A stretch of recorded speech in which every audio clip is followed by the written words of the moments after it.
jugement d'ensemble sur l'activité psychique d'une foule simple, inorganisée, n'est pas plus bienveillant chez McDougall que chez Le Bon.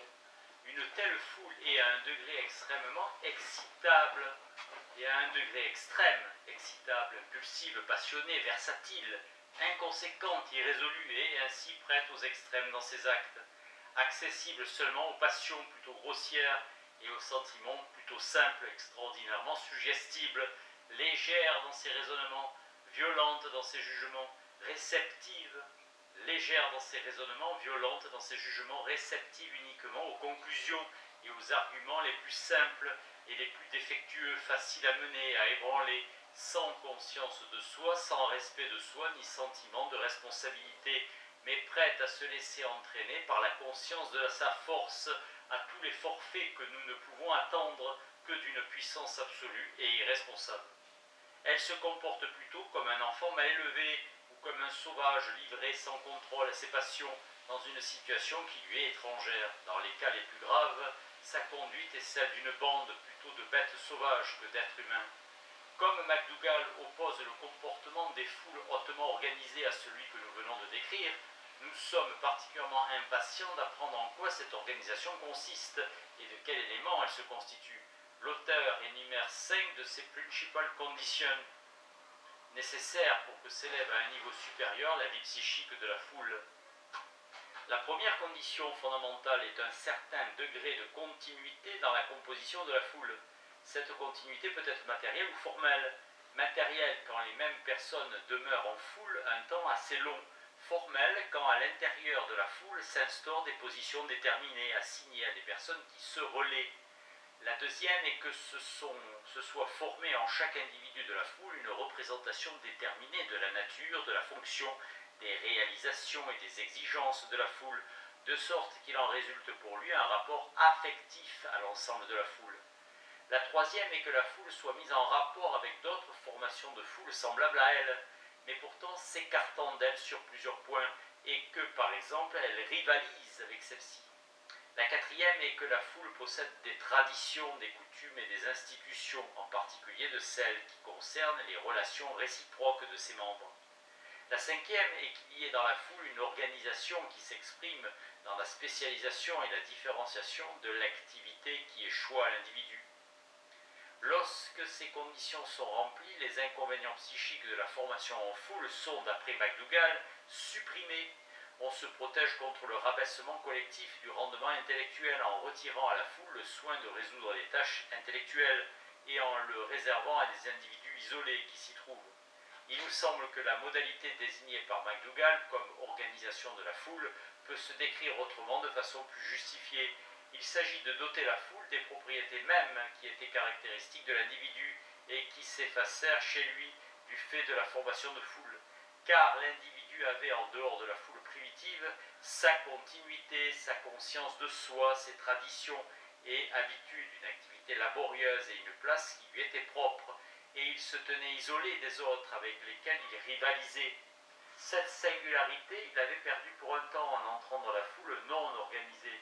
Si donc l'on se donne pour but de parer la foule des attributs de l'individu, on se souviendra de la remarque profonde de Trotter, qui voit dans la tendance à la formation en foule une continuation biologique de la pluricellularité des organismes supérieurs. Instinct grégaire dans la paix et la guerre, 1916. Suggestion et libido. Nous sommes partis du fait fondamental qu'un individu isolé au sein d'une foule subit sous l'influence de celle-ci une modification de son activité psychique à un niveau souvent profond. Son affectivité est extraordinairement exaltée, son rendement intellectuel est notablement limité, les deux processus étant manifestement orientés vers une assimilation aux autres individus de la foule, résultat qui ne peut être obtenu que par la levée des inhibitions pulsionnelles propres à chaque individu isolé et par le renoncement à une réalisation de ses tendances qui lui est particulière.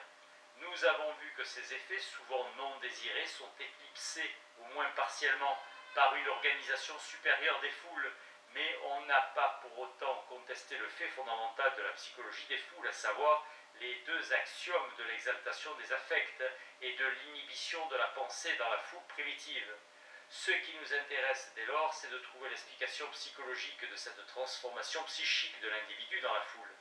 Des facteurs rationnels tels l'intimidation de l'individu isolé précédemment mentionné, c'est-à-dire l'action de sa pulsion d'autoconservation, ne rendent manifestement pas compte des phénomènes à observer, ce qui nous est habituellement offert comme explication par les auteurs traitant de sociologie et de psychologie des foules. C'est toujours la même chose, quoique sous des noms changeants, le mot magique de suggestion. Chez Tardet, elle s'appelait imitation, mais nous ne pouvons que donner raison à un auteur qui nous objecte que l'imitation rentre dans le concept de suggestion et en est justement une conséquence.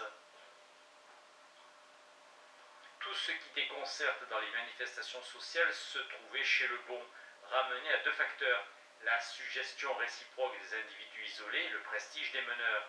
Mais le prestige à son tour ne s'exprime que dans l'action d'engendrer la suggestion. Chez McDougall, nous avons pu avoir un moment l'impression que son principe de l'induction affective primaire rendait superflue l'hypothèse de la suggestion. Mais en allant plus avant dans la réflexion, force nous est bien de reconnaître que ce principe ne traduit rien d'autre que les affirmations connues relatives à l'imitation ou à la contagion, si ce n'est qu'il met délibérément l'accent sur le facteur affectif. Qu'il existe en nous, lorsque nous percevons chez un autre le signe d'un état affectif, cette tendance à s'abandonner au même affect est incontestable. Mais combien de fois nous arrive-t-il de lui résister avec succès, de rejeter l'affect et de réagir d'une manière diamétralement opposée? Pourquoi donc, au sein de la foule, cédons-nous régulièrement à cette contagion? On sera de nouveau contraint de dire que c'est l'influence suggestive de la foule qui nous oblige à obéir à cette tendance à l'imitation et qui nous induit en nous l'affect. Du reste, chez McDougall, non plus nous n'échapperons pas à la suggestion. Nous l'entendons dire comme les autres, les foules se distinguent par une suggestibilité particulière. On est ainsi préparé à déclarer que la suggestion, plus exactement l'aptitude à être suggestionné, est justement un phénomène originaire qu'on ne peut réduire davantage, un fait fondamental de la vie psychique de l'homme. C'est ce que pensait aussi Bernheim des étonnants tours d'adresse de qui j'ai été témoin en 1889. Mais je n'ai pas perdu le souvenir d'une sourde hostilité qu'alors j'éprouvais déjà contre cette tyrannie de la suggestion. Lorsqu'un malade qui ne se montrait pas docile était apostrophé « Que faites-vous donc ? Vous vous contre-suggestionnez » Je me disais que c'était là injustice patente et acte de violence. L'homme avait à coup sûr droit aux contre-suggestions lorsqu'on tentait de le soumettre par des suggestions. Ma résistance s'est alors orientée ultérieurement vers la révolte contre le fait que la suggestion qui expliquerait tout devrait elle-même être dispensée d'explication. Je répétais à son propos la vieille devinette. Christophe portait le Christ portait le monde entier. Dis-moi où Christophe, à ce moment-là, a mis le pied. Si maintenant, après m'être tenu à distance pendant quelques 30 ans, j'aborde à nouveau l'énigme de la suggestion, je trouve que rien n'y a changé. Qu'il me soit permis, en affirmant cela, de faire abstraction d'une seule exception qui justement atteste l'influence de la psychanalyse. Je vois que l'on s'efforce en particulier de formuler correctement la notion de suggestion, de fixer les conventions d'emploi de ce nom. Et ce n'est pas superflu, car le mot est exposé à un usage de plus en plus large, allant avec une signification relâchée, et il désignera bientôt la première influence venue, comme en anglais, où tout suggestion correspond à notre nahelegen et à notre Anregung. Nahelegen, recommander, suggérer. Anregung, incitation, suggestion. Mais sur la nature de la suggestion, c'est-à-dire sur les conditions dans lesquelles se produisent des influences sans fondement logique suffisant, la lumière ne s'est pas faite. Je ne me soustrairai pas à la tâche de corroborer cette affirmation en analysant la littérature de ces 30 dernières années. Je m'en abstiens pourtant, sachant que dans mon entourage, on entreprend une recherche détaillée qui s'est justement fixé cette tâche. Au lieu de cela, je vais tenter, pour éclairer la psychologie des foules, de recourir au concept de libido qui nous a rendu de si bons services dans l'étude des psychonévroses. Libido est un terme emprunté à la théorie de l'affectivité, Nous désignons ainsi l'énergie considérée comme grandeur quantitative, quoique pour l'instant non mesurable, de ces pulsions qui ont affaire avec tout ce que nous résumons sous le nom d'amour. Le noyau que nous avons désigné sous ce nom d'amour est formé naturellement par ce qu'on appelle d'ordinaire amour, et que chantent les poètes, l'amour entre les sexes, avec pour but l'union sexuelle. Mais nous n'en dissocions pas ce qui, outre cela, relève du mot amour. Ni d'une part l'amour de soi, ni d'autre part l'amour filial et parental, l'amitié, l'amour des hommes en général, ni même l'attachement à des objets concrets et à des idées abstraites. Notre justification réside en ceci, que la recherche psychanalytique nous a appris. Toutes ces tendances sont l'expression des mêmes émotions pulsionnelles qui, dans les relations entre les sexes, poussent à l'union sexuelle, et qui, dans d'autres cas, sont certes détournées de ce but sexuel ou empêchées de l'atteindre, mais qui n'en conservent pas moins assez de leur nature originelle pour garder une identité bien reconnaissable, sacrifice de soi, tendance à se rapprocher. Nous pensons donc que la langue a créé avec le mot amour, dans ses multiples acceptions, une synthèse parfaitement justifiée, et que nous ne pouvons rien faire de mieux que de la prendre également pour base de nos discussions et exposés scientifiques. Par cette décision, la psychanalyse a déchaîné une tempête d'indignation comme si elle s'était rendue coupable d'une innovation sacrilège. Et pourtant, avec cette conception élargie de l'amour, la psychanalyse n'a rien créé d'original. L'éros du philosophe Platon coïncide parfaitement dans son origine, ses réalisations et son rapport à l'amour entre les sexes avec l'énergie amoureuse, la libido de la psychanalyse, ainsi que Narr Manson et Pfister l'ont montré dans le détail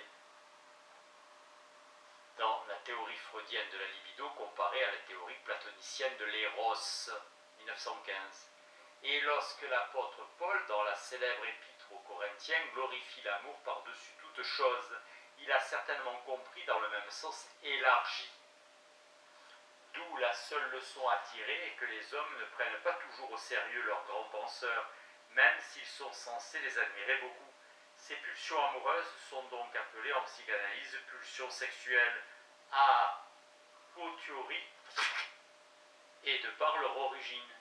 La majorité des gens cultivés ont ressenti cette dénomination comme une offense et s'en sont vengés en lançant à la psychanalyse le reproche du pansexualisme, qui tient la sexualité pour quelque chose de honteux et d'avilissant pour la nature humaine, et bien libre de se servir des termes plus distingués d'éros et d'érotisme.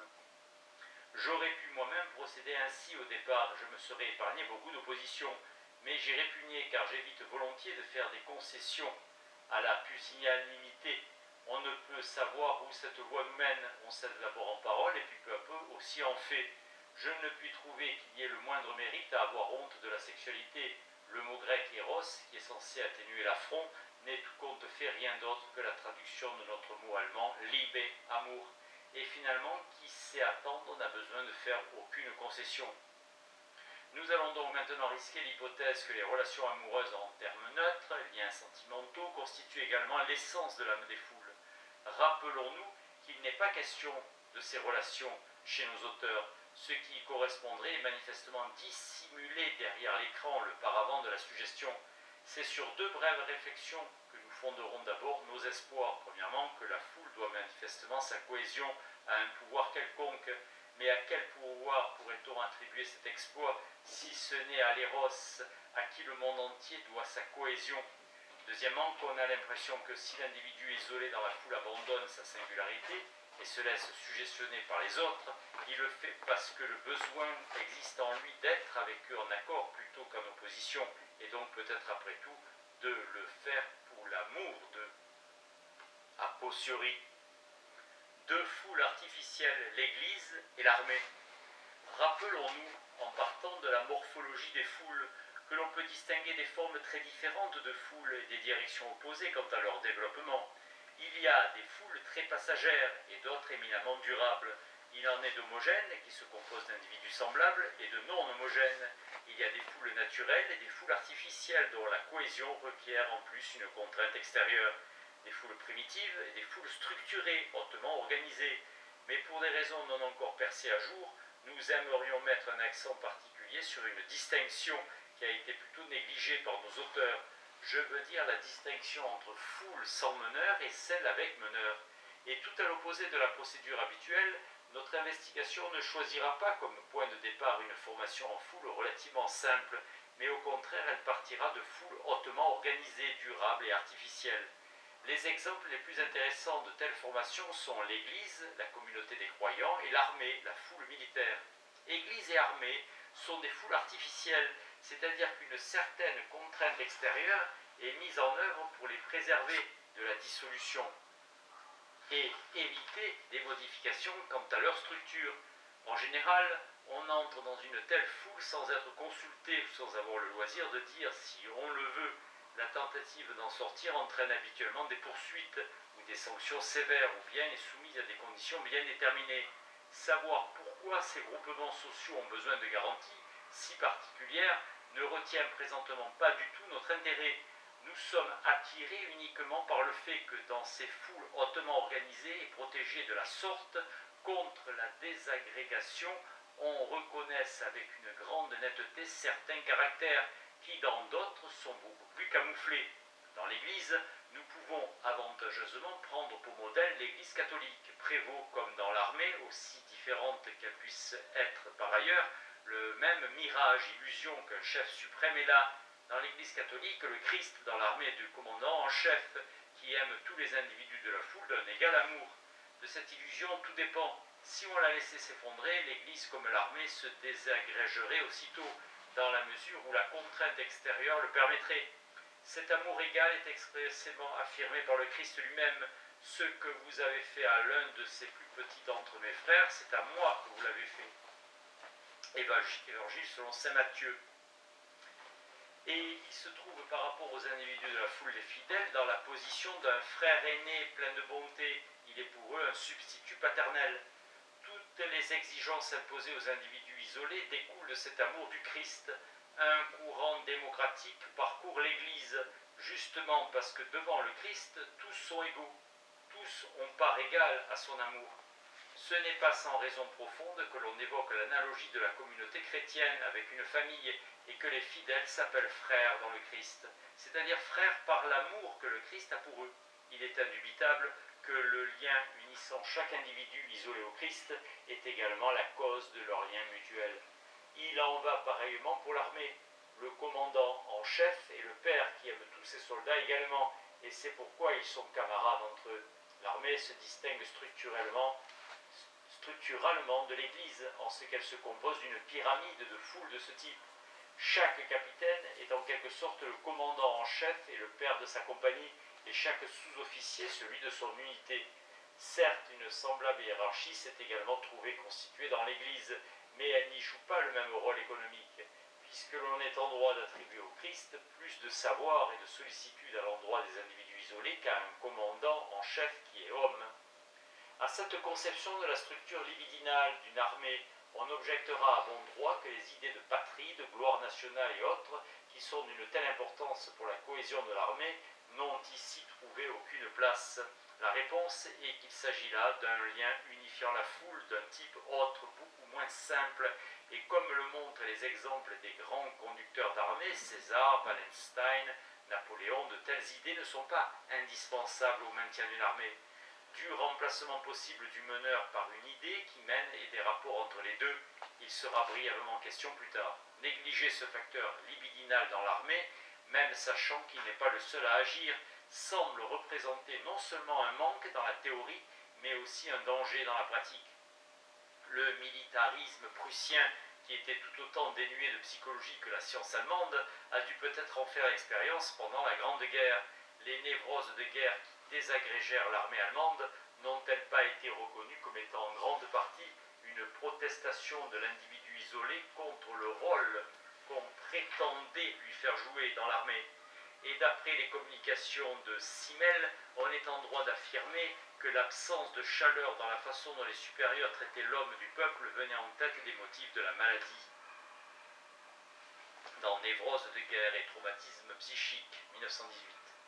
S'il avait été mieux tenu compte de cette revendication libidinale, les fantastiques promesses des 14 points du président américain n'auraient pas si aisément trouvé créance, et le magnifique instrument ne se serait pas brisé entre les mains des stratèges allemands. Notons que dans ces deux foules artificielles, chaque individu isolé est lié libidinalement d'une part au meneur, Christ commandant en chef, d'autre part aux autres individus de la foule. Savoir quel rapport existe entre ces deux types de liens, s'ils ont une même nature, s'ils ont même nature et même valeur, et comment on pourrait les décrire psychologiquement, c'est ce qu'il nous faut réserver pour une recherche ultérieure. Mais nous pouvons nous permettre dès maintenant un léger reproche envers nos auteurs pour n'avoir pas tenu suffisamment compte de l'importance du meneur pour la psychologie des foules, alors que le choix de notre premier objet de recherche nous a mis en meilleure position. Nous serions tentés de croire que nous sommes sur la bonne voie, celle qui peut éclairer le phénomène capital de la psychologie des foules, l'absence de liberté de l'individu dans la foule. S'il existe pour chaque individu pris isolément un lien affectif aussi riche allant dans deux directions, il ne nous sera pas difficile de faire découler de cette relation la modification et la limitation observée dans sa personnalité.